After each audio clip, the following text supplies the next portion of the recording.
स्त्री शूद्रो वेदं न धियते सुरते, स्त्रियों और शूद्रों को विद्या नहीं देना चाहिए, ये किताब में लिखा गया था। शस्त्र शास्त्र वर्जिता शूद्रा, शूद्रों को शस्त्र और शास्त्र वर्जित है। हमारी विद्या पर ताला लगाया गया था। ये सरस्वती माँ सरस्वती देवी ज्ञान जो बांटती है वो भेदभाव क्यों करती है? उसने हमारे शूद्रों अति शूद्रों को, पिछड़े अति पिछड़े दलितों को विद्या नहीं दिया, उसने अकेले सारा विद्या वो पंडित जी को दे दिया, ब्राह्मण जी को दे दिया। ऐसे देवी देवता को काहे पूजते हो जो भेदभाव करे? आपको ज्ञान न दे और किसी दूसरे को ज्ञान दे तो आपको पूजा नहीं करना चाहिए। आपको ज्ञान किसने दिया? आपके लिए विद्यालय का दरवाजा किसने खोला? वो ज्योतिबा फूले ने खोला और माता सावित्रीबाई फूले ने खोला। बाबा साहेब डॉक्टर अंबेडकर को भी पढ़ने लिखने का अवसर इसलिए मिला कि अंग्रेजी हुकूमत थी, ब्रिटिश गवर्नमेंट थी और ये दो महापुरुषों का संघर्ष पहले से चला आ रहा था। अगर आज एक पांडे जी, दुबे जी, चौबे जी, कोयरी, कुर्मी, कुशवाहा जी, बिंद मल्लाह, केवट जी, चमार दुसाद बैठा जी अगर एक मंच पर बैठते हैं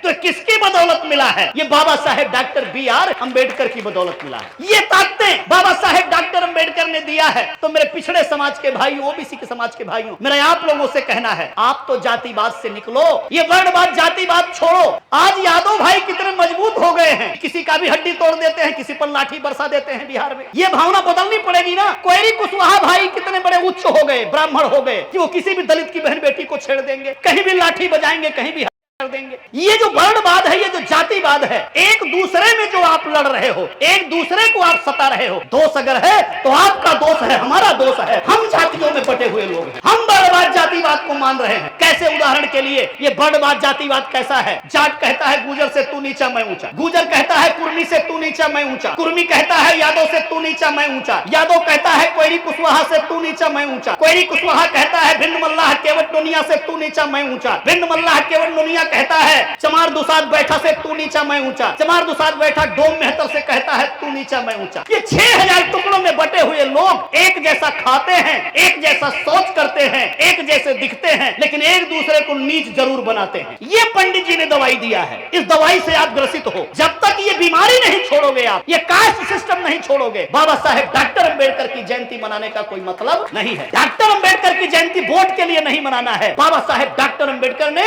आपकी तकदीर लिखी है, इस देश को बदलने का प्रयास किया है। यदि वास्तव में अंबेडकरवादी हो जाओगे तो ये देश बदल जाएगा। पटना है पाटलिपुत्र, यही से राजपाट हुआ है पूरे भारत भूमि पर। लगभग 1400 वर्षों तक यही राजधानी रहा है पाटलिपुत्र और यहाँ से बड़े बड़े सम्राटों ने राजपाट चलाया है। सम्राट बिंबिसार, सम्राट अजातशत्रु, सम्राट कालाशोक, सम्राट बिंदुसार, सम्राट चंद्रगुप्त, महान सम्राट अशोक, सम्राट बृहद्रथ, सम्राट विक्रमादित्य, सम्राट मिलिंद, सम्राट कनिष्क, इतने बड़े बड़े राजा महाराजा हुए हैं और भारत पे राज किया है। तब वर्णवाद जातिवाद अंतिम सांस ले रहा था। हमारे देश में जब इन लोगों का राजपाट आया तो बड़े बड़े विश्वविद्यालय बने। इतिहास में झांक कर देखिए, तक्षशिला विश्वविद्यालय, विक्रमशिला विश्वविद्यालय, वल्लभी विश्वविद्यालय, उदंतपुरी विश्वविद्यालय, नालंदा विश्वविद्यालय। साहित्य बताता है एशियन कंट्री के तमाम देशों के लोग हमारे विश्वविद्यालय में पढ़ने आते थे। यूरोपियन कंट्री के लोग हमारे विश्वविद्यालय में पढ़ने आते थे। अफ्रीकन कंट्री के लोग हमारे विश्वविद्यालय में पढ़ने आते थे, पढ़ करके अपना देश का निर्माण करते थे, जाके वहां राजपाट चलाते थे। ऐसा था हमारा देश, सोने की चिड़िया कहलाया, विश्व गुरु कहलाया। वर्णवाद जातिवाद वाला देश नहीं। ये जो मैंने राजाओं का नाम लिया है, इनका भारत जब था तब। आज तो चारों तरफ तबाही मची हुई है। बहुजन समाज पार्टी 1984 में बनी बाबा साहेब डॉक्टर अंबेडकर के जयंती के मौके पर। उसके 3 साल पहले बाबा साहेब के परिनिर्वाण दिवस के मौके पर DS4 नाम का संगठन बना। उसके 3 साल पहले 1978 में बाबा साहेब डॉक्टर अंबेडकर के परिनिर्वाण दिवस के मौके पर बामसेफ नाम का संगठन बना। मेरे कहने का तात्पर्य है, ये बामसेफ, ये DS4, ये बहुजन समाज पार्टी, ये तीनों का स्थापना बाबा साहेब डॉक्टर अंबेडकर के तिथि पर हुई। या तो बाबा साहेब के जन्म दिवस के मौके पर हुआ और या तो उनके परिनिर्वाण दिवस के मौके पर इन संगठनों का निर्माण हुआ। और इन संगठनों को बनाने वाले बहुजन समाज पार्टी बामसेफ DS4 के संस्थापक बहुजन नायक माननीय कांसी राम साहब थे। क्या ये बामसेफ DS4 बहुजन समाज पार्टी बनने से पहले, क्या इसके पहले लोग ज्योतिबा राव फूले को जानते थे? उत्तरी भारत में क्या ज्योतिबा राव फूले को लोग जानते थे? क्या ज्योतिबा राव फूले की जयंती लोग मनाते थे? उनकी पत्नी माता सावित्रीबाई फूले को क्या लोग जानते थे? आज पूरे उत्तरी भारत में, चाहे बिहार हो, चाहे बंगाल हो, चाहे राजस्थान हो, चाहे हरियाणा हो, चाहे दिल्ली हो, चाहे उत्तर प्रदेश हो, आज इन संतों गुरुओं महापुरुषों को लोग मानते हैं, उनकी जयंती मनाते हैं। लोग फूले को भी मानते हैं, मनाते हैं। कोई कोई छत्रपति साहू जी महाराज को भी मानते हैं, उनकी जयंती मनाते हैं। और बाबा साहेब डॉक्टर अंबेडकर की जयंती लोग मानते हैं, मनाते हैं। बाबा साहेब डॉक्टर अंबेडकर के ऊपर तो बहुत सारी बात रखी गई है, इसीलिए मैंने ज्योतिबा राव फूले से बात शुरू किया, क्योंकि आज उनकी भी जयंती आप लोग मना रहे हैं। ये ज्योतिबा राव फूले पूना में पैदा हुए, महाराष्ट्र के माली जाति से थे। उधर कोयरी कुशवाहा नहीं होता है, इधर जो कोयरी कुशवाहा होता है यूपी बिहार में, राजस्थान में, वो वहां पे माली होता है। वो काम जो यहाँ फल उगाने का काम, सब्जी उगाने का काम, बागवानी करने का काम, ये जो कोयरी कुशवाहा काछी इधर करते हैं, वो काम पूना में, महाराष्ट्र में, वो माली समाज के लोग करते हैं। कहने का मतलब ज्योतिबा राव फूले का जन्म एक पिछड़े समाज में, एक कुशवाहा कोयरी काछी समाज में वो पैदा हुए, और उन्होंने अपने जीवन में इतना त्याग, इतना समर्पण, इतना बड़ा आंदोलन किया कि उनको हम लोग शिक्षा का अग्रदूत कहते हैं। उन्हें हम शिक्षा का अग्रदूत कहते हैं। 1848 ईस्वी में उन्होंने पहला विद्यालय खोला, और उसके 3 वर्ष के बाद ऐसा कोई शख्स नहीं होगा जो शादी करके लाए और अपनी पत्नी को विद्यालय में दाखिला दिलवाए। धन्य हो हमारी माताएं बहनें, मेरी बात को सुनेंगी। ऐसे हुए ज्योतिबा राव फूले, जिनकी जयंती आप लोग मना रहे हैं। शादी करके अपनी पत्नी को लेकर के आए, बाल विवाह होता था। ये तो उम्र में बड़े थे, लेकिन उनकी पत्नी कोई 9 वर्ष की थी। अपनी पत्नी माता सावित्रीबाई फूले का विद्यालय में दाखिला करवाए, और जैसे एक बच्चे को पढ़ाया जाता है, ऐसे अपनी पत्नी माता सावित्रीबाई फूले को उन्होंने पढ़ाया लिखाया।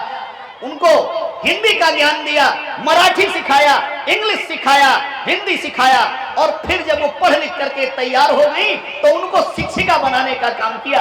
आप लोग उन्हें भारत की पहली शिक्षिका कहते हैं, माता सावित्रीबाई फूले को। तो नारी जाति के उत्थान में इतना बड़ा योगदान ज्योतिबा राव फूले का है कि अपनी पत्नी के माध्यम से नारी जगत में शिक्षा का अलख जगाने का काम ज्योतिबा राव फूले ने किया।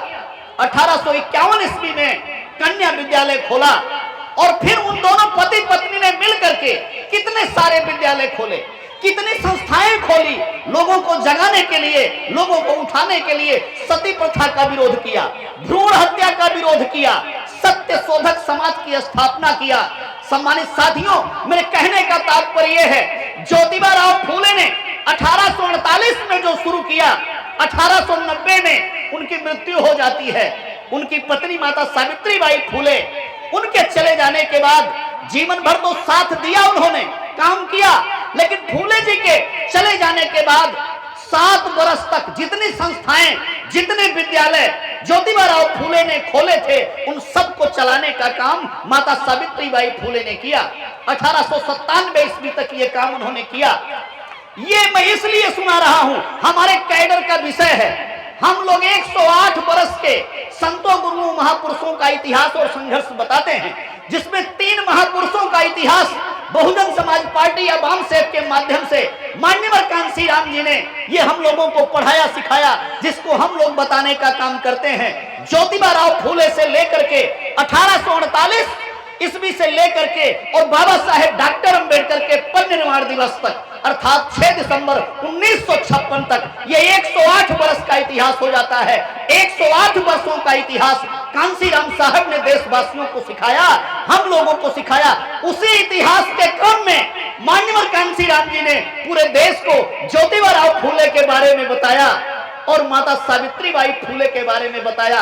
इसके पहले हमारे देश में पूना में लोग जानते रहे होंगे फूले और सावित्रीबाई फूले को, लेकिन इधर बिहार में, यूपी में, उत्तरी भारत में कोई इन महापुरुषों को नहीं जानता था कि आज अगर आप ज्योतिबा राव फूले की जयंती मना रहे हैं। ज्योतिबा राव फूले तो दलित समाज में नहीं पैदा हुए, वो तो पिछड़े समाज में पैदा हुए। इसमें अगर किसी का योगदान है, अगर भारतीय पटल पर इन महापुरुषों को लाने में किसी का योगदान है तो किसका योगदान है? बाबा साहेब डॉक्टर अंबेडकर के बाद अगर किसी का योगदान है तो मसीहा मान्यवर कांसी राम जी का योगदान है। ये कांसी राम जी अगर नहीं आए होते तो फूले नहीं आए होते।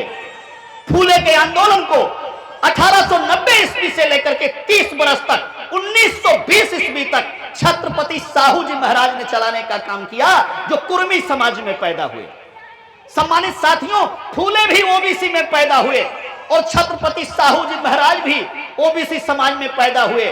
फूले के बाद 30 वर्षों तक ये आंदोलन, ये मूवमेंट शूद्रों, अति शूद्रों का मूवमेंट, सछूतों और अछूतों का मूवमेंट, जिसको आज बहुजन मूवमेंट आप लोग कहते हैं, इसको छत्रपति साहू जी महाराज ने फूले के बाद चलाने का काम किया। बाबा साहेब डॉक्टर अंबेडकर, जिनकी आप जयंती मना रहे हैं, मैं उन पर विस्तार से आज चर्चा नहीं कर पाऊंगा, मोटी मोटी बात करूंगा। उन बाबा साहेब डॉक्टर अंबेडकर ने इस छुआछूत के चलते, इस वर्णवाद जातिवाद के चलते, ये मेरी माताएं बहनें आप काली को पूजती हैं, दुर्गा जी को पूजा करती हैं। पहले संतोषी मैया आई हुई थी, आज के 20 साल पहले हम लोगों के बचपन में दुर्गा जी, काली जी, हनुमान जी, सरस्वती जी, विद्यालयों में आजकल सरस्वती की पूजा होती है। अरे इस सरस्वती ने क्या हमको आपको ज्ञान दिया, पढ़ाई लिखाई दिया, हमारे लिए विद्यालय का दरवाजा खोला? क्योंकि हमारे आपके लिए तो विद्या पर पाबंदी लगी हुई थी। लिखा गया था, स्त्री शूद्रो वेदं नधियते सुते, स्त्रियों और शूद्रों को विद्या नहीं देना चाहिए, यह किताब में लिखा गया था। लिखा गया था, शस्त्र शास्त्र वर्जिता शूद्रा, शूद्रों को शस्त्र और शास्त्र वर्जित है, यह लिखा गया था। हमारी विद्या पर ताला लगाया गया था। ये सरस्वती मां, सरस्वती देवी ज्ञान जो बांटती है, वो भेदभाव क्यों करती है? उसने हमारे शूद्रों अति शूद्रों को, पिछड़े अति पिछड़े दलितों को विद्या नहीं दिया, उसने अकेले सारा विद्या वो पंडित जी को दे दिया, ब्राह्मण जी को दे दिया। ऐसे देवी देवता को काहे पूजते हो जो भेदभाव करे? आपको ज्ञान न दे और किसी दूसरे को ज्ञान दे तो आपको पूजा नहीं करना चाहिए। आपको ज्ञान किसने दिया? आपके लिए विद्यालय का दरवाजा किसने खोला? वो ज्योतिबा फूले ने खोला और माता सावित्रीबाई फूले ने खोला। बाबा साहेब डॉक्टर अंबेडकर को भी पढ़ने लिखने का अवसर इसलिए मिला कि अंग्रेजी हुकूमत थी, ब्रिटिश गवर्नमेंट थी, और ये दो महापुरुषों का संघर्ष पहले से चला आ रहा था, साहू जी महाराज का और ज्योतिबा फूले का आ रहा था। इसलिए बाबा साहेब डॉक्टर अंबेडकर को, एक दलित के बच्चे को पढ़ने लिखने का अवसर मिला। बाबा साहेब डॉक्टर अंबेडकर ने कितनी तकलीफ में पढ़ाई लिखाई किया, ये हमारे साथी लोग बताते रहते हैं। भूखे रहकर, प्यासे रहकर, विद्यालय में घड़े का पानी नहीं छूने दिया गया, कमरे में एक कोने पर बैठ के पढ़ाई करना पड़ा, अथवा कमरे के बाहर बैठ करके पढ़ाई करना पड़ा। इतना कष्ट सहकर, इतनी तकलीफ सहकर एक दलित के बच्चे को, अछूत के बच्चे को जब पढ़ने का मौका मिला तो कितनी पढ़ाई बाबा साहेब ने किया। सब साथी बताते रहते हैं। हम लोग तो रिपीट इसलिए करते हैं ताकि आप भी अपने गांव देहात में, अपने परिवार में रिपीट करो। किसी बच्चे के जीवन में, किसी परिवार में बाबा साहेब की जीवनी से प्रेरणा लेकर कोई ज्योति जगे, कोई ऊर्जा आए, कोई आगे बढ़े, कोई बाबा साहेब का नया अनुयायी पैदा हो और इस मूवमेंट को आगे तक लेकर के जाए। बाबा साहेब डॉक्टर अंबेडकर ने उसी पढ़ाई लिखाई की उम्र में, जिसमें कोई एक पीएचडी करता है 28, 30, 32 साल में, धन्य हूं बाबा साहेब डॉक्टर अंबेडकर। एक पीएचडी रही, 4 पीएचडी बाबा साहेब डॉक्टर अंबेडकर ने हासिल करने का काम किया। पीएचडी किया, डीएससी किया, डीलिट किया, एलएलडी किया, 4 डॉक्टरेट बाबा साहेब डॉक्टर अंबेडकर ने हासिल करने का काम किया। सम्मानित साथियों, बंधुओं, 1920 ईस्वी में छत्रपति साहू जी महाराज ने, जब डॉक्टर अंबेडकर पढ़ लिख के विद्वान हो गए, डॉक्टर अंबेडकर का पूरी दुनिया में डंका बजने लगा। जब डॉक्टर अंबेडकर का पूरे दुनिया में नाम हो गया कि एक ऐसा कोई नौजवान जो कोलंबिया विश्वविद्यालय में आया है, पढ़ाई लिखाई करके भारत की सबसे बड़ी बीमारी जाति व्यवस्था पे अपना शोध किया है, शोध पत्र दिया है। बाबा साहेब डॉक्टर अंबेडकर पहले ऐसे शख्स हुए जिन्होंने भारतीय पटल पे ये जाति व्यवस्था को लाने का काम किया। नहीं तो 3000 वर्षों से 6000 जातियों में हम बटे हुए लोग, कोई कोयरी है, कोई कुशवाहा है, कोई यादव है, कोई कुर्मी है, कोई भिंड है, कोई मल्लाह है, कोई केवट है, कोई नुनिया है, कोई चमार है, कोई दुसाध है, कोई नाई है, कोई गड़रिया है, कोई धोबी है, कोई डोम है, कोई मेहतर है। ये 6000 जातियों में बटे हुए लोग, गुलामी का जीवन जीने वाले लोग, जिनको जानवर के जैसा बना के रखा गया। बहुत विद्वान आए, कोई विवेकानंद चल के आए, कोई दयानंद सरस्वती चल के आए, कोई हेडगेवार चल के आए, कोई गोलवलकर चल करके आए, बड़े बड़े विद्वान आए होंगे उच्च जातियों में से, लेकिन किसी ने भी इस जाति व्यवस्था पे उंगली उठाने का काम नहीं किया, इसको पुख्ता करने का काम किया। इस जाति व्यवस्था पे अगर किसी ने उंगली उठाने का काम किया, किसी में साहस हुआ, तो जिनकी जयंती मना रहे हैं उन ज्योतिबा फूले को साहस हुआ, छत्रपति साहू जी महाराज को साहस हुआ। और अगर किसी ने इस पे उंगली उठाई, कोलंबिया विश्वविद्यालय में किसी ने थीसिस लिखा, जाति व्यवस्था पे प्रहार करने का काम किया, तो अकेले बाबा साहेब डॉक्टर बी.आर. अम्बेडकर ने किया। जब ये डॉक्टर अम्बेडकर का डंका बज गया, बाबा साहेब डॉक्टर अम्बेडकर का पूरी दुनिया में, अंग्रेजों की नजर में बाबा साहेब डॉक्टर अम्बेडकर आ गए, और ये जो जातिवाद था ये प्रकाश में आ गया पूरी दुनिया के पटल पे। तो छत्रपति साहू जी महाराज जो एक कुर्मी जाति में पैदा हुए राजा थे, कोल्हापुर में उन्होंने एक बहुत बड़ा सम्मेलन बुलाया, एक रैली बुलाई, और उस रैली में बाबा साहेब डॉक्टर अम्बेडकर को, एक नौजवान को, जब उनकी उम्र कोई 28 साल थी, उनको उस कार्यक्रम में चीफ गेस्ट बनाया, मुख्य अतिथि बनाया। अपने समापन भाषण में, अध्यक्षीय भाषण में छत्रपति साहू जी महाराज ने बाबा साहेब डॉक्टर अम्बेडकर का हाथ पकड़ के, उंगली ऊंचा करके, और यह घोषणा किया कि इस बहुजन मूवमेंट को, शूद्र अति शूद्र के मूवमेंट को, ये जो वर्णवाद जातिवाद के विरुद्ध आंदोलन है, इसको ज्योतिबा फूले ने शुरू किया था। मैंने भी अपनी जिंदगी लगा के, 30 साल की उम्र लगा करके इस आंदोलन को मैं यहां तक लेकर आया हूं।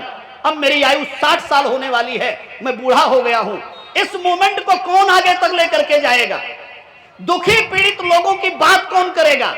कौन तकलीफ दूर करेगा? तो जो छत्रपति साहू जी महाराज ने हाथ ऊंचा करके ये घोषणा किया कि वो बहुजन मूवमेंट, वो पिछड़े और दलित का मूवमेंट जिसको फूले शुरू किए, जिसको मैंने जिंदगी लगाई, आज इस मूवमेंट को आगे तक ले जाने के लिए एक नौजवान तैयार हो गया है, जिसका नाम डॉक्टर भीमराव अंबेडकर है। उन्होंने घोषणा किया कि डॉक्टर अंबेडकर ये मेरे आंदोलन के, अर्थात ज्योतिबा फूले के आंदोलन के ये उत्तराधिकारी हैं। मैं इनको आज इस शूद्रों अति शूद्रों के आंदोलन का उत्तराधिकारी घोषित करता हूं। तो बाबा साहेब डॉक्टर अंबेडकर की जीवनी मनाने से पहले मेरा आपसे कहना है, ये बाबा साहेब की जयंती खाली आप चमार दुसाद बैठा में मनाओ और उतने ही लोग बात सुने, ये ठीक नहीं है। ये बाबा साहेब डॉक्टर अंबेडकर का आंदोलन ये कोई एक जाति का आंदोलन नहीं है। और डॉक्टर अंबेडकर तो महार जाति के थे। यूपी में, बिहार में महार पाया नहीं जाता है, वो महाराष्ट्र के कुछ जिलों में पाया जाता है। जैसे इधर बिहार में चलता है, कोई सहनी की पार्टी बना लिया, तो कोई मुसहर की पार्टी बना लिया, तो कोई पासवान की पार्टी बना लिया, तो किसी को ज्ञान प्रकट हो जाए चमार की पार्टी बना ले, तो कोई अहिर की, यादव की पार्टी बना ले। इधर एक एक जाति को लेकर लोग पार्टी बनाते हैं और अपने जाति की बात करते हैं। बाबा साहेब की जयंती तो मनाते हैं, लेकिन लास्ट में आते आते सारा खिस्सा गोल करके चले जाते हैं, सब गोल कर देते हैं।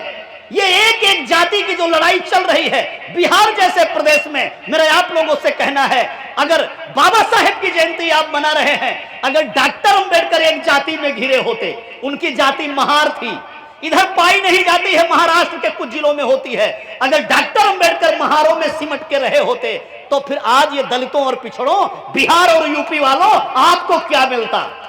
फिर महारों को मिलता, आपको कुछ नहीं मिलता। ये मानवतावादी आंदोलन है, ये शोषण के विरुद्ध आंदोलन है, जुल्म जाति के विरुद्ध आंदोलन है, ये बराबरी में लाने का आंदोलन है। इस आंदोलन को तब तो SC ST OBC होता नहीं था ब्रिटिश काल में, तो इसको फूले ने शुरू किया, साहू जी महाराज ने आगे बढ़ाया, नारायणा गुरु ने बढ़ाया, तेली समाज में जन्मे पेरियार रामास्वामी नायकर ने इस आंदोलन को आगे बढ़ाया। पेरियार रामास्वामी नायकर, ये चारों महापुरुष, फूले, साहू, नारायणा गुरु और पेरियार रामास्वामी नायकर, ये चारों साउथ के हैं, दक्षिणी भारत के हैं, इधर बिहार और यूपी के नहीं हैं। आज इनकी हम जयंती मनाते हैं, इन पे चर्चा करते हैं, संगोष्ठी करते हैं। इन चारों को उत्तरी भारत में लाने वाले, इनको प्रचार में लाने वाले, इनकी फोटो लगाने वाले, अपने पोस्टर और होर्डिंग में सबसे ऊंचो इनका फोटो लगाने वाले कौन शख्स हुए? पंजाब में जन्मे रद्दसिया सिख परिवार में, एक चमार सिख परिवार में जन्मे मानवर कांसीराम साहब ने इन चारों को प्रचारित किया, लेकर के आए, अन्य किसी का योगदान नहीं है। इसलिए मेरा कहना है कि बाबा साहेब डॉक्टर अंबेडकर तो फूले और साहू के उत्तराधिकारी हुए, वारिस हुए, उसी आंदोलन को लेकर के चले। आप लोग जानते हैं, हम यही जानते हैं कि बाबा साहेब ने वो संविधान बनाया जो 1950 में लागू हुआ, जो 1950 में लागू हुआ 26 जनवरी को, वो संविधान डॉक्टर अंबेडकर ने बनाया नहीं, बाबा साहेब के जीवन का एक हिस्सा है वो। भारत का जो संविधान लिए हम सर पे घूम रहे हैं, और आपका जो दुश्मन है इतना चालाक है कि संविधान संविधान संविधान, बहुजन बहुजन बहुजन आप चिल्लाने लगे तो नरेंद्र मोदी ने कहा कि संविधान दिवस मैं मनवाऊंगा, और अपनी सरकार के दौरान 26 नवंबर को संविधान दिवस मनवाया, कार्यालय में भी मनवाया। आपका खुराक जानते हैं, आप बहुत तेज जय भीम कहने लगे हैं, तो सबसे पहले वही जय भीम कहना शुरू कर देंगे। जानते हैं कि जय भीम कहने से वोट मिलता है, जय भीम कहने से ये बेवकूफ बन जाते हैं, जय भीम कहने से मेरी झोली में आके कूद के बैठ जाते हैं, तो वो जय भीम कहना शुरू कर देंगे। आप संविधान संविधान चिल्लाते हो तो वो संविधान दिवस बनाना शुरू कर देंगे, आपसे आगे आगे रहेंगे। इसलिए मेरा कहना है, यदि बाबा साहेब डॉक्टर अंबेडकर की जयंती मनाते हैं तो गंभीर रहना होगा, हमें कल्चर को स्वीकार करना होगा, कल्चर को डेवलप करना होगा, हमें बाबा साहेब की बात को घर तक ले जाना होगा, सच्चाई को ग्रहण करना होगा, हमें गोलमोल बात नहीं करना होगा बाबा साहेब के नाम पर। तो बाबा साहेब ने वो मोमेंट अपने हाथों में लिया 1920 ईस्वी से लेकर के और अपने मरने तक 6 दिसंबर 1956 तक ये मोमेंट बाबा साहेब डॉक्टर अंबेडकर ने चलाया, जो फूले और साहू का मोमेंट था, जो संतों गुरुओं महापुरुषों का मोमेंट था। सम्मानित साथियों, बाबा साहेब डॉक्टर अंबेडकर से उस जमाने में मीडिया के लोगों ने पूछा कि आपका गुरु कौन है, आप अपना गुरु किसी को मानते हैं? बाबा साहेब डॉक्टर अंबेडकर ने बताया कि आज मेरे गुरु जिंदा नहीं हैं जिनको मैं अपना गुरु मानता हूं। 3 लोगों को अपना गुरु बताया। पहला गुरु बताया भगवान गौतम बुद्ध को, दूसरा गुरु बताया संत रविदास को, और तीसरा गुरु उन्होंने बताया जिनकी जयंती मना रहे हैं ज्योतिबा राव फूले को। शेड्यूल्ड कास्ट के जितने लोग समझ पाए हैं, चाहे दुसाध समझा हो, चाहे बैठा समझा हो, चाहे चमार समझा हो, चाहे महार समझा हो, चाहे डोम मेहतर समझा हो, शेड्यूल्ड कास्ट के लोग जितनी बात समझ पाए हैं, ये मानते हैं कि आज अगर उनको शिक्षा की शक्ति मिली है, विद्यालय में दाखिला मिला है, तो किसकी बदौलत मिला है? बाबा साहेब डॉक्टर BR अंबेडकर की बदौलत मिला है। ये मानते हैं, ये मानते हैं कि अगर नौकरी की शक्ति मिली है, ये रिजर्वेशन मिला है, तो किसकी बदौलत मिला है? बाबा साहेब डॉक्टर अंबेडकर की बदौलत मिला है। अगर आज एक पांडे जी, दुबे जी, चौबे जी, कोयरी कुर्मी कुशवाहा जी, बिंद मल्लाह केवट जी, चमार दुसाद बैठा जी अगर एक मंच पर बैठते हैं तो किसकी बदौलत मिला है? ये बाबा साहेब डॉक्टर BR अंबेडकर की बदौलत मिला है। ये ताकतें बाबा साहेब डॉक्टर अंबेडकर ने दिया है। तो मेरे पिछड़े समाज के भाइयों, OBC के समाज के भाइयों, मेरा आप लोगों से कहना है, आप तो जातिवाद से निकलो, आप तो जातिवाद से निकलो, काहे को बिना मतलब का नौटंकी कर रहे हो? ये वर्णवाद जातिवाद छोड़ो, बहुजन बहुजन चिल्लाने से नहीं बहुजन हो जाओगे। अंबेडकर जयंती मनाने से मूवमेंट नहीं समझ पाओगे, गहराई में जाना पड़ेगा, समझना पड़ेगा। क्योंकि बाबा साहेब डॉक्टर अंबेडकर के बाल्यकाल में आत्मकथा बाबा साहेब ने लिखी है। यह किताब मैं इसीलिए लेकर के आया, ये 25वां खंड है भारत सरकार ने जो पब्लिश किया है। बाबा साहेब की इसमें आत्मकथा संस्मरण लिखा हुआ है। बाबा साहब कहते हैं कि नाई हमारे बाल नहीं काटता था, मेरी बड़ी बहन बाल काटती थी। इसलिए नहीं कि मेरे पास पैसे नहीं थे, उनके पिताजी सूबेदार थे, मिलिट्री में नौकरी करते थे, पैसे थे उतने, लेकिन बाल नाई इसलिए नहीं काटता था क्योंकि डॉक्टर अंबेडकर अछूत थे। आज तो नाई भी अछूत हो जाएगा, मतलब एक सछूत अछूत के बाल नहीं काटता था। और आज तो बिहार प्रांत में चमार और बैठा दोनों बराबर हैं, महार इधर होते नहीं। मैं बाबा साहेब की बात बता रहा हूं, अपनी जाति से मत जोड़ लेना। तो बाबा साहेब लिखते हैं कि धोबी हमारे कपड़े नहीं धोता था, धोबी कपड़े नहीं धोता था इसलिए कि हम अछूत थे। तो भाई नाई और धोबी ये कितने ऊंचे हो गए थे कि ये न बाल काटता था ना ये कपड़े धुलता था। आज यादव भाई कितने मजबूत हो गए हैं कि किसी का भी हड्डी तोड़ देते हैं, किसी पर लाठी बरसा देते हैं बिहार में। अगर मैं झूठ बोल रहा हूं तो आप कहिए मेरे से। ये भावना बदलनी पड़ेगी ना। कोयरी कुशवाहा भाई कितने बड़े उच्च हो गए, ब्राह्मण हो गए कि वो किसी भी दलित की बहन बेटी को छेड़ देंगे, कहीं भी लाठी बजाएंगे, कहीं भी हत्या कर देंगे।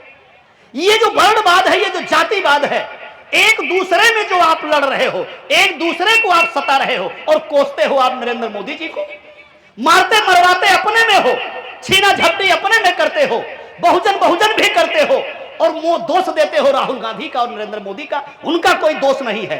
दोष अगर है तो आपका दोष है, हमारा दोष है। हम जातियों में बटे हुए लोग हैं, हम वर्णवाद जातिवाद को मान रहे हैं। कैसे? उदाहरण के लिए ये वर्णवाद जातिवाद कैसा है? जाट कहता है गुजर से तू नीचा मैं ऊंचा। अब जाट और गुजर ये भी ओबीसी होते हैं, हम इसलिए ऊपर वाले को छोड़ दे रहे हैं, पंडित जी को। जाट कहता है गुजर से तू नीचा मैं ऊंचा, गुजर कहता है कुर्मी से तू नीचा मैं ऊंचा, कुर्मी कहता है यादव से तू नीचा मैं ऊंचा, यादव कहता है कोयरी कुशवाहा से तू नीचा मैं ऊंचा, कोयरी कुशवाहा कहता है भिंड मल्लाह केवट नोनिया से तू नीचा मैं ऊंचा, भिंड मल्लाह केवट नोनिया कहता है चमार दुसाद बैठा से तू नीचा मैं ऊंचा, चमार दुसाद बैठा डोम मेहतर से कहता है तू नीचा मैं ऊंचा। ये 6000 टुकड़ों में बटे हुए लोग एक जैसा खाते हैं, एक जैसा सोच करते हैं, एक जैसे दिखते हैं, लेकिन एक दूसरे को नीच जरूर बनाते हैं। ये पंडित जी ने दवाई दिया है, इस दवाई से आप ग्रसित हो। जब तक ये बीमारी नहीं छोड़ोगे, आप ये कास्ट सिस्टम नहीं छोड़ोगे, बाबा साहेब डॉक्टर अंबेडकर की जयंती मनाने का कोई मतलब नहीं है। डॉक्टर अंबेडकर की जयंती वोट के लिए नहीं मनाना है। बाबा साहेब डॉक्टर अंबेडकर ने आपकी तकदीर लिखी है, हमारी तकदीर लिखी है, इस देश को बदलने का प्रयास किया है। यदि वास्तव में अंबेडकरवादी हो जाओगे तो ये देश बदल जाएगा। आप प्रांत पर भी कब्जा कर लोगे और देश पर भी कब्जा कर लोगे। सम्मानित साथियों, तो मेरा अपने पिछड़े समाज के भाइयों से कहना है कि हम तो 3 बार नमन कहते हैं, करते हैं और कहते हैं, हे बाबा साहेब, अगर आप नहीं आए होते तो हमें पढ़ने का अधिकार नहीं मिला होता। अगर आप नहीं आए होते तो ये 22.5% रिजर्वेशन जो मिलता है SC ST को, ये नहीं मिलता। मेरे पिछड़े समाज के भाइयों, मेरा आपसे तर्क है, ये 22.5% रिजर्वेशन जो मिला संविधान के हिसाब से, धारा 341-42 का उपयोग करके, आपकी धारा तो उसके एक कड़ी पहले बनाई गई। बाबा साहेब ने पहले धारा 340 बनाई, फिर 41 बनाई, फिर 42 बनाई। तो धारा 340 बनाई और उसमें प्रावधान किया कि जैसे ही चुनी हुई सरकारें आएगी, सर्वे करेगी, एक कमीशन बनाएगी जिसको बैकवर्ड कमीशन कहेंगे, देश में पिछड़ी जातियों की गिनती करेगी और उनको रिजर्वेशन प्रदान किया जाएगा। खैर, केंद्र में मनुवादियों की सरकार थी, कांग्रेस की सरकार थी। ऐसे बीजेपी कांग्रेस में कुछ बांटा हुआ नहीं है, एक ही सिक्के के दोनों पहलू हैं। वही लोग पहले कांग्रेस चलाते थे, आज बीजेपी चलाते हैं। तो सम्मानित साथियों, उन्होंने बाबा साहेब की बात को लागू नहीं किया और बाबा साहेब डॉक्टर अंबेडकर ने कानून मंत्री के पद से इस्तीफा दिया, फिर राज्यसभा से इस्तीफा दे दिया। काका कालेलकर आयोग बना, उसके 23-24 साल के बाद मंडल आयोग बना और फिर उसके 10 साल के बाद मंडल आयोग की रिपोर्ट लागू हुई और 27% रिजर्वेशन पिछड़े समाज को मिला।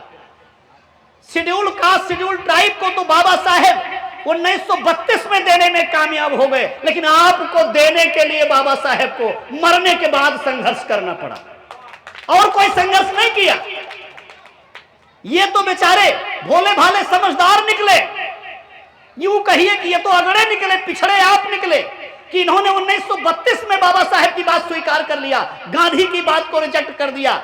लेकिन ये हमारे 52% भाई, इन्होंने गांधी की बात को स्वीकार किया, बाबा साहेब की बात उस समय पर रिजेक्ट कर दिया। इसलिए 60 साल 58 साल पिछड़ गए। 58 वर्षों के बाद आपको भी 27% मिला है। मेरा आपसे कहना है कि अगर 22.5% रिजर्वेशन ये बाबा साहेब डॉक्टर अंबेडकर ने हमें दिया है, तो आपको क्या मोहन भागवत ने दिया है कि मोहनदास करमचंद गांधी ने दिया है, नरेंद्र मोदी के कोई चाचा ने दिया है? आपको भी इन्हीं बाबा साहेब डॉक्टर BR अंबेडकर ने दिया है।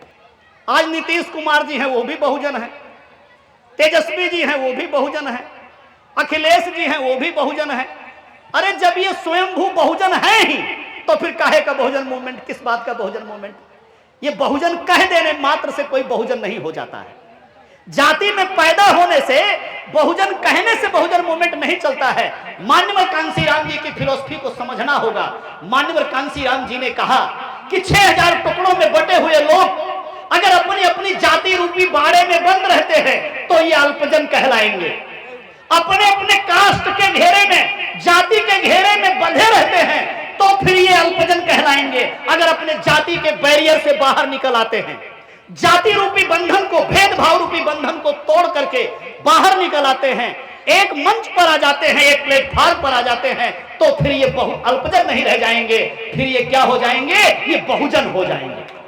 ये बहुजन आंदोलन था, जातियों को डेमोलिश करके, जातियों के दायरे से निकल करके एक भाईचारा कायम करने को, एक प्लेटफॉर्म पर आने को, अर्थात एक समाज बनाने को, यह बहुजन मूवमेंट था। अर्थात बहुजन समाज बनाना बहुजन मूवमेंट है, किसी जाति में पैदा हो जाना बहुजन मूवमेंट नहीं है। अब मेरा सवाल है, ये बाबा साहेब डॉक्टर अंबेडकर के मूवमेंट में, ये फूले के मूवमेंट में, ये साहू जी के आंदोलन में, ये माननीय कांशीराम जी जो बाबा साहेब के उत्तराधिकारी हुए, कांशीराम साहब, बाबा साहेब के बाद अगर इस आंदोलन को कोई अपने हाथ में लिया तो मानवर कांशीराम जी ने लिया। ये जो चारों महापुरुष हुए, 108 वर्ष का इतिहास फूले साहू अंबेडकर का है और 50 वर्ष का हिस्ट्री मानवर कांशीराम जी का है, जो आज बहुजन बहुजन जय भीम का बोलबाला हो रहा है। ये चारों को जोड़ दिया जाए तो क्या हमारे पिछड़े समाज के भाई, मैं सीधे बात करता हूं, चाहे नीतीश कुमार जी हो और चाहे तेजस्वी जी हो, क्या इस आंदोलन में आएंगे, शिरकत करेंगे, हमें अपना भाई मानेंगे, अपनी सरकार बनाएंगे तो हमारी भी सरकार बनाएंगे, हमें अधिकार देंगे, हमारे साथ लाठी अपनी खड़ी करेंगे, हमारी लड़ाई लड़ेंगे? अगर वो लड़ाई लड़ते हैं तो फिर बहुजन है, और अगर लड़ाई नहीं लड़ते हैं तो बहुजन नहीं है, फिर वो मनुवादी है। वो एक पासवान जी है, नौजवान रामविलास पासवान के बेटा है, जब वो ऐसे माइक पे हाथ उठाते हैं तो इतनी बद्धी बंधी रहती है, रसरी पगहा बंधा रहता है। इतना रसरी पगहा बांधने वाला आदमी वो देवी देवता को छोड़ेगा? वो ब्राह्मणवाद मनुवाद को छोड़ेगा? वो जातिवाद को छोड़ेगा? वो बहुजन हो जाएगा? कतई नहीं हो जाएगा। इधर लेकिन काम उधर का करेगा।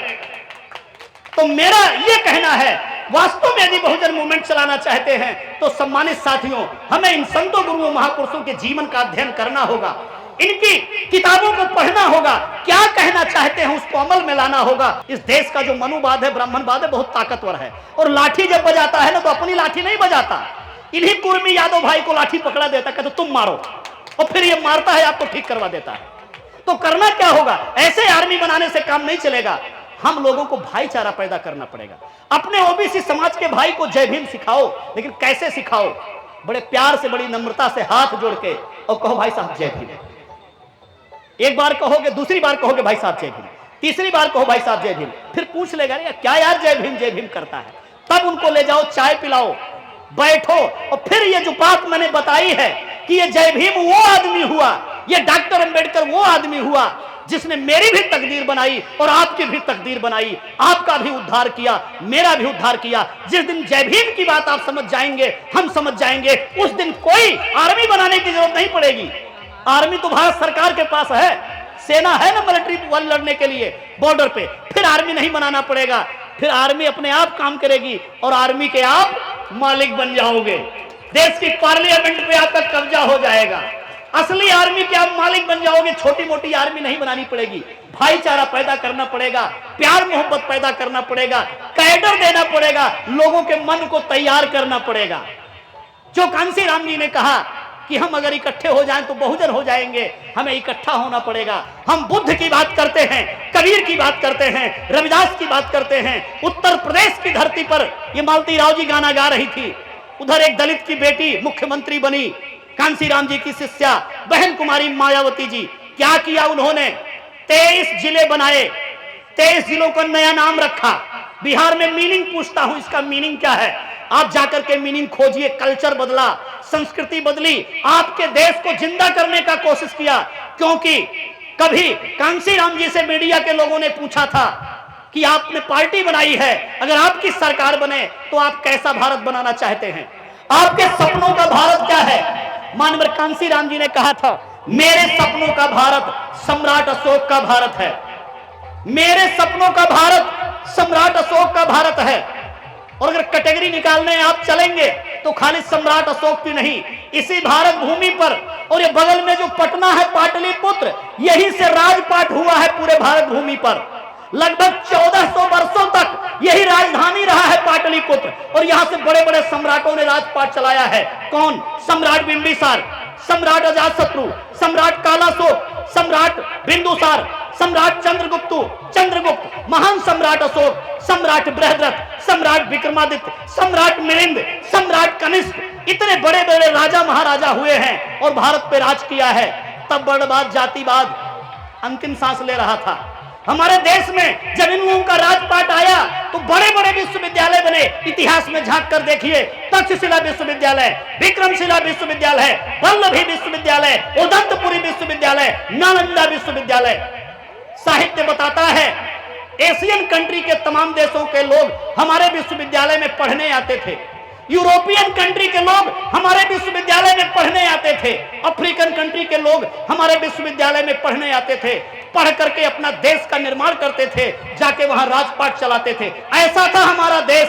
सोने की चिड़िया कहलाया, विश्व गुरु कहलाया।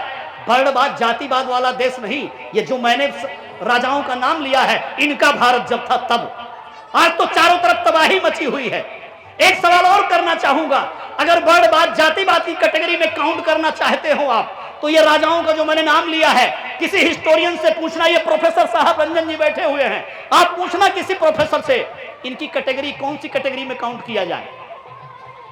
ये बिंबिसार को, अजातशत्रु को, कालाशोक को, शिशुनाग को, सम्राट अशोक को, बृहद्रथ को कौन सी कैटेगरी में शामिल किया जाए। ब्राह्मण में नहीं मिलेंगे, क्षत्रिय में नहीं मिलेंगे, उच्च जातीय वैश्य में नहीं मिलेंगे। ये जो हमारा पिछड़ा अति पिछड़ा है, ऐसे भी तमाम वैश्य बने हुए भाई हैं जो कैटेगरी में अति पिछड़े हैं, सबसे ज्यादा पिछाड़े गए हैं, लेकिन भ्रम के शिकार हैं। उच्च जातीय वैश्य में गिनवा लेते हैं अपने आप को। तो उन अपने अति पिछड़े समाज के वैश्य भाइयों से भी मेरा कहना है, अगर काउंट करने जाएंगे तो ये जिन राजाओं का मैंने नाम लिया है, ये कौन से वर्ण में आएंगे। इसी पिछड़े और अति पिछड़े शूद्र वर्ण में आएंगे। ये ऊपर वाले तीनों वर्ण में पाए नहीं जाएंगे। मीन्स बाबा साहेब ने कहा कि वी क्षत्रियाज, हम लोग क्षत्रिय थे, हम लोग राजा थे। जब हमारा राजपाट था तो ये देश विश्वगुरु कहलाया। जब हमारा राजपाट था तो ये सोने की चिड़िया कहलाया। और जब अंग्रेजों के जाने के बाद इधर इन लोगों का राजपाट आया है तो चारों तरफ तबाही मची हुई है। तो सम्मानित साथियों, बंधुओं, मैं बात को और मैं आगे बढ़ाते हुए मैं यही कहना चाहूंगा कि इस भारत देश को अगर बचाना है तो इन संतों, गुरुओं, महापुरुषों के रास्ते पे चलना होगा। तो कांसीराम जी से पूछा कि आपके सपनों का भारत कैसा होगा। मानवर कांसीराम जी ने बताया, मेरे सपनों का भारत सम्राट अशोक का भारत होगा, जिन्होंने इसी पाटलिपुत्र से राज किया। वो सम्राट अशोक का भारत कैसा था? सर्वे कीजिए यूपी बिहार में, दो ही आदमी मिलते हैं जमीन के नीचे दबे हुए। अगर खुदाई होती है, पुरातत्व वाले खुदाई करते हैं, या तो भगवान गौतम बुद्ध निकलते हैं या तो महान सम्राट अशोक निकलते हैं, और कोई नहीं निकलता है। न रामचंद्र भगवान का पता है, और न कृष्ण भगवान का पता है, न शंकर जी का पता है, न देवी दुर्गा मिलती है कहीं। अगर या तो बुद्ध मिलते हैं और या तो सम्राट अशोक मिलते हैं। ये बुद्ध है और सम्राट अशोक का भारत कैसे बने, ये मानवर कांसीराम जी की कल्पना थी। उनकी शिष्या बहन मायावती जब यूपी की सीएम बनी तो बहन जी ने कहा कि कुछ सिंबॉलिक काम करके दिखाओ, कैसा था सम्राट अशोक का भारत। तो बहन कुमारी मायावती जी ने 23 जिले बनाए, नाम रखा भगवान गौतम बुद्ध नगर जिला, महामाया नगर जिला, डॉक्टर अंबेडकर नगर जिला, पंचशील नगर जिला, प्रबुद्ध नगर जिला, छत्रपति साहू जी महाराज नगर जिला, ज्योतिबाराव फूले नगर जिला, माता रमाबाई नगर जिला, संत कबीर नगर जिला, संत रविदास नगर जिला, श्रावस्ती नाम से जिला बनाया, कौशाम्बी नाम से जिला बनाया, कुशीनगर नाम से जिला बनाया, सिद्धार्थ नगर नाम से जिला बनाया। ये कल्चर बदला। मेरे कहने का मतलब है कि मेरे पिछड़े समाज के भाइयों तथा कथित नेता लोगों से मेरा सवाल है कि ये जो मीनिंग साबित किया कांसीराम जी ने, उनकी शिष्या बहन कुमारी मायावती जी ने, इसकी तह में जाइए। आप भी अपनी अकल का पर्दा हटाइए, भारत की कल्चर का निर्माण कीजिए।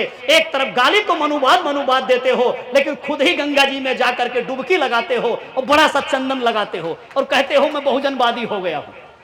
तो बहुजनवाद क्या है, अंबेडकरवाद क्या है, मनुवाद क्या है, इस पे सम्मानित साथियों हमें समझने की जरूरत है। तब जाकर के फूले साहू बाबा साहेब की जयंती मनाने का हमें परिणाम मिलेगा। अदरवाइज ऐसे जयंती मनाते रहोगे आप और कोई आपकी कुटाई पिटाई करता रहेगा। तो सम्मानित साथियों, यहीं पर मैं अपनी बात को रोकता हूं। आप लोगों का तहे दिल से आभार व्यक्त करता हूं।